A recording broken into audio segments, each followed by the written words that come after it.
Equations of motion.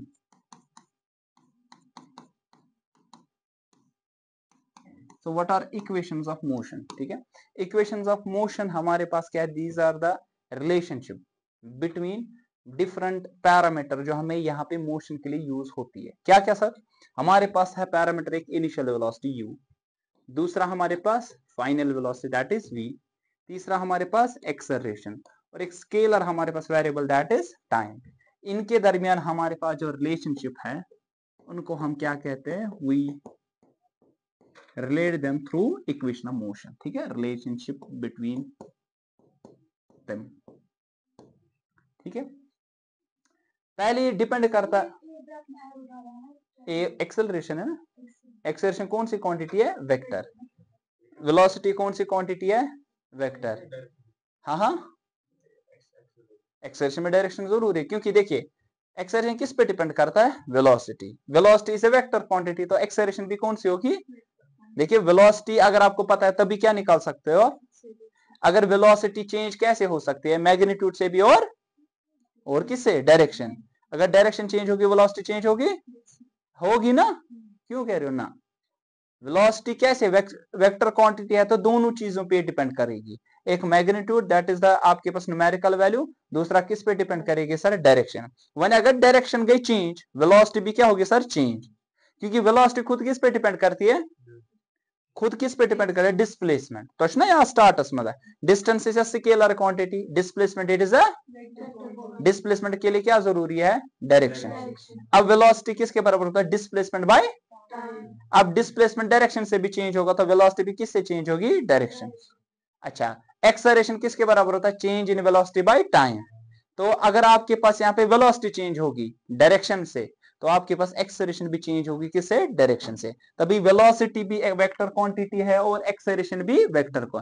ध्यान रख लीजिए, अगर आपके पास कोई क्वांटिटी वेक्टर क्वांटिटी है, अगर उस पर कोई और क्वांटिटी डिपेंड कर रही है, या कोई क्वांटिटी इस पे पर्टिकुलरली इस क्वांटिटी पे डिपेंड करे, वो भी वेक्टर क्वांटिटी होगी। सो डिस्प्लेसमेंट कौन सी क्वांटिटी है? वेक्टर। वेलोसिटी किस पे डिपेंड करता है? डिस्प्लेसमेंट। तो डिस्प्लेसमेंट अगर वेक्टर है तो वेलोसिटी भी वेक्टर है। एक्सेलरेशन कौन सी, वेलोसिटी कौन सी क्वांटिटी है? वेक्टर। एक्सेलरेशन किस पे डिपेंड करती है? Velocity. Velocity is a vector quantity, acceleration भी हमारे पास कौन सी होगी? वेक्टर को। याद रख लीजिए। ठीक है, इक्वेशंस ऑफ मोशन कहां पे हम यूज करते हैं? They are used in uniform motion,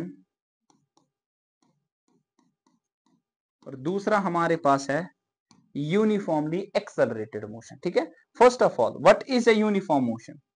किसे कहते हैं हम यूनिफॉर्म मोशन? ठीक है, टाइप्स ऑफ मोशन हमने इस तरह वहां पे पढ़ा था हमने, क्या? 1D 2D 3D। ठीक है, हमारे पास यहाँ पे और एक तरीका भी है मोशन को यहाँ पे डिफरेंशिएट करने के लिए, मतलब कि यहाँ पे क्लासिफाई करने के लिए। एक तरीका हमारे पास है, डिपेंड करता है कि आपके पास यहाँ पे वेलोसिटी कैसे सिमिलर, फिर एक्सेलरेशन कैसी है। सर अगर आपके पास वेलोसिटी रह रही है कांस्टेंट, क्या रह रही है? अगर वेलोसिटी रह रही है कांस्टेंट तो एक्सेलरेशन कितनी होगी सर? बोलिए। 0। एक्सेलरेशन किसके बराबर होता है? Change in velocity bye. अगर वेलोसिटी कांस्टेंट रह रही है, चेंज इन वेलोसिटी कितनी होगी? 0। तो एक्सेलरेशन कितनी होगी? सपोज मैं चल रहा हूं 2 मीटर पर सेकंड और ये हमेशा के लिए मैं ऐसे ही चल रहा हूं, तो वेलोसिटी मेरी क्या रह रही है? कांस्टेंट। तो एक्सेलरेशन कितनी मेरी होगी सर? 0। जब तक कि मुझे कोई धक्का ना दे। धक्का देगा तो मेरी वेलोसिटी क्या होगी सर? चेंज। वेलोसिटी चेंज होगी तो आपके पास यहाँ पे क्या हो जाएगा? एक्सेलरेशन कुछ ना कुछ आ जाएगी।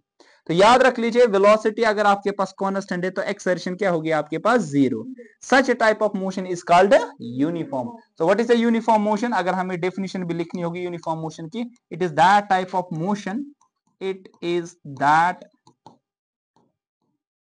Type of motion in which velocity of a body remains क्या रहेगी? कांस्टेंट। वेलोसिटी हमारे पास कांस्टेंट। अगर वेलोसिटी कांस्टेंट तो ऑब्वियसली एक्सेलरेशन कितनी होगी सर? 0। मगर ये एक की वेलोसिटी कांस्टेंट, वेलोसिटी कितनी चीजों पे डिपेंड करती है? मैग्नीट्यूड और। अब ये कैसे पॉसिबल है? मुझे डायरेक्शन भी क्या रखना है? एक ही। तो ये एक की चीज पॉसिबल है जब आपके पास कौन सी मोशन होगी, स्ट्रेट लाइन मोशन। क्या होगी सर, जब स्ट्रेट लाइन मोशन होगी, डायरेक्शन मत चेंज होगी। तो याद रख लीजिए स्ट्रेट लाइन मोशन या 1D मोशन वो हमेशा कौन सी होगी, यूनिफॉर्म मोशन, क्योंकि उसमें अगर आपके पास देखा जाएगा डायरेक्शन क्या रह रही है, कांस्टेंट। अगर आपने मैग्नीट्यूड भी कांस्टेंट रखा तब आपके पास कौन सी मोशन बनेगी, uniform.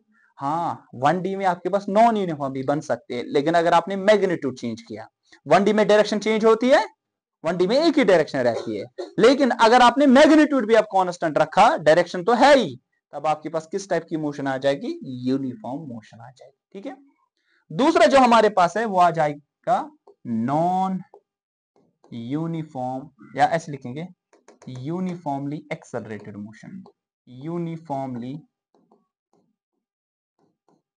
Accelerated motion. Uniformly accelerated मतलब अब एक्सेलरेशन है लेकिन ये यूनिफॉर्म है, फिक्स्ड है।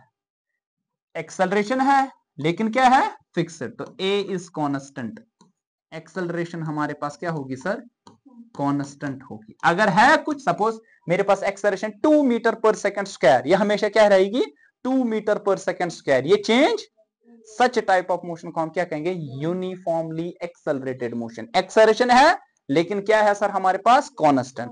यहां पे क्या था, यूनिफॉर्म मोशन, एक्सेलरेशन कितनी होगी, 0। यहां पे क्या है, यूनिफॉर्मली एक्सेलरेटेड। यूनिफॉर्मली एक्सेलरेटेड का मतलब क्या, एक्सेलरेशन अगर है, एक्सेलरेशन अगर है तो वो क्या रहेगी, क्या यहां पे वेलोसिटी कांस्टेंट होगी, नहीं, चेंज इन वेलोसिटी कांस्टेंट, क्योंकि एक्सेलरेशन किसके बराबर होता है बताओ, change in velocity divided by. तो आप कहेंगे यहां पे इस केस में चेंज इन वेलोसिटी क्या रहेगी सर, कांस्टेंट। सपोज अगर मेरे पास चेंज हो रहा है वेलोसिटी 2 मीटर पर सेकंड, ये हमेशा रहेगा चेंज 2 मीटर पर सेकंड, 2 मीटर पर सेकंड, 2 मीटर पर सेकंड। सपोज पहली थी वेलोसिटी आपके पास है 2 मीटर पर सेकंड, फिर बन गई 4 मीटर पर सेकंड, फिर बन गई 6 मीटर पर सेकंड, फिर बन गई 8 मीटर पर सेकंड। बता चेंज कितनी है, बोलो चेंज कितनी यूनिट्स की है, 2 है ना, 2 यूनिट्स की। क्या ये चेंज सेम रह रही कि डिफरेंट रह रहा है, सेम। वो चेंज इन वेलोसिटी कांस्टेंट है। अगर चेंज इन वेलोसिटी कांस्टेंट है तो एक्सेलरेशन क्या रहेगी, कांस्टेंट। एक्सेलरेशन कांस्टेंट है तो कौन सी मोशन होगी, यूनिफॉर्मली एक्सेलरेटेड। तो अगर आपको ये वाला चेंज कल भी बताया ना मैंने आपको, चेंज डेल्टा वी का मतलब है चेंज इन वेलोसिटी, इसके माने है चेंज इन वेलोसिटी, ऐसे लिखते हैं ना हम, चेंज इन वेलोसिटी वो कांस्टेंट रहेगा divide by change in time. अगर टाइम के हिसाब से वेलोसिटी चेंज आपके पास फिक्स्ड रह रही है, या हम कहेंगे एक्सेलरेशन कांस्टेंट रहेगी, तो उसको यूनिफॉर्मली एक्सेलरेटेड मोशन कहेंगे। दूसरा हमारे पास है और एक टाइप की मोशन हमारे पास है, उसको हम क्या कहेंगे, नॉन यूनिफॉर्मली एक्सेलरेटेड। क्या कहेंगे, non uniformly accelerated motion. Obviously तो नाम से ही पता चलता है एक्सेलरेशन क्या कांस्टेंट रहेगी, नहीं सर, एक्सेलरेशन यहां पे क्या होती जाएगी सर, चेंज। आप लिखेंगे एक्सेलरेशन इज नॉट कांस्टेंट। अगर एक्सेलरेशन कांस्टेंट नहीं है, क्या velocity, change in velocity constant रहेगी, नहीं सर, चेंज इन वेलोसिटी भी कांस्टेंट नहीं रहेगी, चेंज इन वेलोसिटी भी कांस्टेंट नहीं रहेगी। तो इसके माने ये क्या ऐसा पैटर्न होगा उसमें, क्या ऐसा वाला पैटर्न होगा, नहीं। क्या रहेगा, 2 फिर 4 फिर 10 फिर 15 फिर 20 फिर 100 फिर 60, कुछ ना कुछ उधर इधर। तो आपके पास यहाँ पे वेलोसिटी अगर चेंज होगी वो इक्वली नहीं होगी, वो अनइक्वली होगी। तो अगर आपके पास अनइक्वल इंटरवल्स में आपके पास अनइक्वल चेंज इन वेलोसिटी हो रही है तो एक्सेलरेशन कांस्टेंट नहीं रहेगी। एक्सेलरेशन कांस्टेंट नहीं रहेगी तो कौन सी मोशन होगी, नॉन यूनिफॉर्मली एक्सेलरेटेड मोशन। अब नॉन यूनिफॉर्मली एक्सेलरेटेड मोशन दो तरीके से हो सकती है। पहली चीज, चेंज मुझे करना है वेलोसिटी। अब वेलोसिटी चेंज दो तरीके से है, किस किस से, मैग्नीट्यूड चेंज और, अगर आपने मैग्नीट्यूड भी कांस्टेंट रखा तो डायरेक्शन चेंज जरूरी करनी है, ताकि अगर आपके पास एक्सेलरेशन चेंज करनी है। सर्कुलर मोशन, सर्कुलर मोशन में हमेशा डायरेक्शन क्या होती है, चेंज। अगर सर्कुलर मोशन ली जाए, देखिए ये सर्कुलर मोशन है, ये सर्कल है। अब मैं आपको बता दूं, बताओ डायरेक्शन क्या होगी आपकी, आप कैसे निकालेंगे डायरेक्शन, बताओ। आप बोलोगे देखिए यहाँ पे जो डायरेक्शन है वो ये है, यहाँ पे डायरेक्शन ये है, यहाँ पे डायरेक्शन ये है, यहाँ पे डायरेक्शन ये है, यहाँ पे डायरेक्शन ये है। इवन दो आप मैग्नीट्यूड कांस्टेंट रखो, इवन दो अगर आप मैग्नीट्यूड कांस्टेंट, डायरेक्शन क्या होगी हमेशा चेंज। तो आपके पास सर्कुलर मोशन कौन सी मोशन है? Non uniformly accelerated motion, non uniformly accelerated motion circular. क्योंकि अगर आपने मैग्नीट्यूड कांस्टेंट भी रखा लेकिन डायरेक्शन तो हमेशा क्या होती है सर? चेंज। एवरी पॉइंट पे हमारे पास डायरेक्शन चेंज होती जाती है। डायरेक्शन चेंज हो गई, वेलोसिटी चेंज हो गई, वेलोसिटी चेंज हो गई, एक्सेलरेशन चेंज हो गई। तो एक्सेलरेशन फिक्स्ड नहीं रहेगी, उस टाइप की मोशन को हम क्या कहेंगे? Non uniformly accelerated motion. ठीक है। लेकिन जो इक्वेशंस ऑफ मोशन हमारे पास है, ये इक्वेशंस ऑफ मोशन या तो हमें यूज होती है अगर यूनिफॉर्म मोशन होगी, या तो ना या तो यूनिफॉर्म मोशन होगी या तो यूनिफॉर्मली एक्सेलरेटेड मोशन होगी। सर्कुलर मोशन किस टाइप की मोशन है? सर्कुलर मोशन हमारे पास है नॉन यूनिफॉर्मली एक्सेलरेटेड मोशन। क्यों? क्योंकि देखिए अगर आप सर्कल में घूमोगे, इवन दो अगर आपके पास मैग्नीट्यूड मतलब सपोज वेलोसिटी अगर आपकी चेंज हो रही है ना 2 4 6 8 ऐसे करके, ये मैग्नीट्यूड इसका अगर वेलोसिटी का कांस्टेंट भी रख रहे हो ना, लेकिन मसला ये है कि डायरेक्शन मत आप कांस्टेंट रख सकते। देखो आपको सर्कल में घूमना है, आपको डायरेक्शन चेंज करनी है जरूरी? अरे करनी है ना। या अगर चुनना तो ना दें, डायरेक्शन करें हमें चेंज। डायरेक्शन अगर आप चेंज की, वेलोसिटी चेंज होगी। हाँ, वेलोसिटी किस पे डिपेंड करता है? अरे डायरेक्शन पे करेगा ना। डायरेक्शन चेंज हो गई, वेलोसिटी चेंज हो गई, वेलोसिटी चेंज हो गई, एक्सेलरेशन चेंज हो गई। अगर एक्सेलरेशन का चेंज, क्या ये कांस्टेंट रहेगा? नहीं। तो एक्सेलरेशन कांस्टेंट नहीं रहने वाला है। एक्सेलरेशन अगर कांस्टेंट नहीं रहेगा वो कौन सी होगी? Non uniformly accelerated motion. अगर एक्सेलरेशन कांस्टेंट तो क्या होगी? यूनिफॉर्मली। अगर एक्सेलरेशन जीरो होगी तो उसको क्या कहेंगे? यूनिफॉर्म। याद रख लीजिए, यूनिफॉर्मली एक्सेलरेटेड मोशन में दोनों आ जाएगा, यूनिफॉर्म मोशन भी जहां पे एक्सेलरेशन जीरो और एक्सेलरेशन जहां पे कांस्टेंट। अगर मैंने कहा यूनिफॉर्मली एक्सेलरेटेड मोशन, या तो एक्सेलरेशन जीरो होगी या तो एक्सेलरेशन कांस्टेंट होगी। याद रख लीजिए, इसमें एक्सेलरेशन या तो कांस्टेंट होगी या तो जीरो होगी। जीरो भी, क्योंकि जीरो भी एक कांस्टेंट वैल्यू रखता है। ठीक है, आई बात समझ? क्लियर? तो कौन कौन सी हमारे पास है इक्वेशंस ऑफ मोशन वो देखेंगे। पहले याद रख लीजिए इक्वेशंस ऑफ, हाँ अभी उतारेंगे आप, इक्वेशंस ऑफ मोशन जो हमारे पास है, कहां पे ये एप्लीकेबल, कहां पे है? शाबाश, हाँ एप्लीकेबल, यार एप्लीकेबल इन यूनिफॉर्म मोशन या यूनिफॉर्मली एक्सेलरेटेड मोशन।